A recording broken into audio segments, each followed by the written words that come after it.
भारत आणि अमेरिकेचे संबंध हे अधिकाधिक दृढ होतील असं प्रतिपादन डॉक्टर लाभसेटवार यांनी केले. सोलापूर विद्यापीठामध्ये आयोजित करण्यात आलेल्या एका व्याख्यानादरम्यान त्यांनी असं प्रतिपादन केलंय. चीनचे व्यापारी वर्चस्व रोखण्यासाठी आणि जगातील सर्व देशात शांतता प्रस्थापित करण्यासाठी अमेरिकेचे राष्ट्राध्यक्ष डोनाल्ड ट्रम्प यांनी भारतासोबतचे संबंध अधिक दृढ करतील आणि याचा फायदा जागतिक स्तरावर भारताला होईल असं प्रतिपादन अनंत लाभसेटवार यांनी केलंय.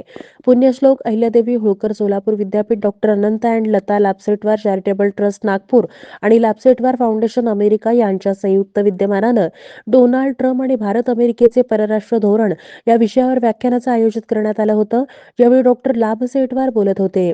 यावेळी व्यासपीठावर कुलगुरू प्राध्यापक लक्ष्मीकांत दामा, कुलसचिव योगिनी घारे, लता लाभसेटवार, सामाजिक शास्त्र संकुलाचे संचालक डॉक्टर गौतम कांबळे, प्राचीन भारतीय इतिहास, संस्कृती आणि पुरातत्व शास्त्र विभागाचे विभाग प्रमुख डॉक्टर प्रभाकर कोळेकर यांचीही प्रमुख उपस्थिती होती.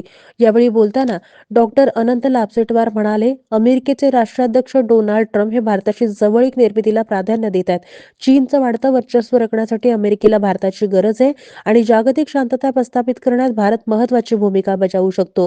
ही अमेरिकेची धारणा असल्यानं भारत अमेरिका संबंध अधिक आता दृढ होणार आहेत. ट्रम्प हे पक्षपाती नसून गुणवत्तेचा पुरस्कार करणारे आहेत. त्यामुळं अमेरिकेत त्यांची लोकप्रियता वाढत आहे. अमेरिकेत अनधिकृत प्रवेश केलेल्या नागरिकांमुळे मूलभूत सोयी सुविधांवर अधिक भार निर्माण होत असल्यानं अवैध लोकांना त्यांच्या त्यांच्या देशात परत पाठवण्याची सुरुवात त्यांनी केली आहे, असंही डॉक्टर लाभसेटवार यांनी स्पष्ट केलं. यावेळी अध्यक्षीय भाषणात कुलगुरू डॉक्टर लक्ष्मीकांत दामा म्हणाले, पंतप्रधान मोदी यांच्या नेतृत्वाखाली भारत जागतिक पातळीवर सक्षमपणे नेतृत्व करीत आहे.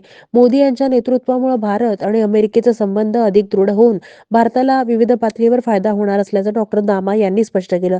कार्यक्रमाचं प्रास्ताविक डॉक्टर गौतम कांबळे यांनी, सूत्रसंचालन डॉक्टर तेजस्विनी कांबळे यांनी केलं. आभार सागर राठोड यांनी मानले.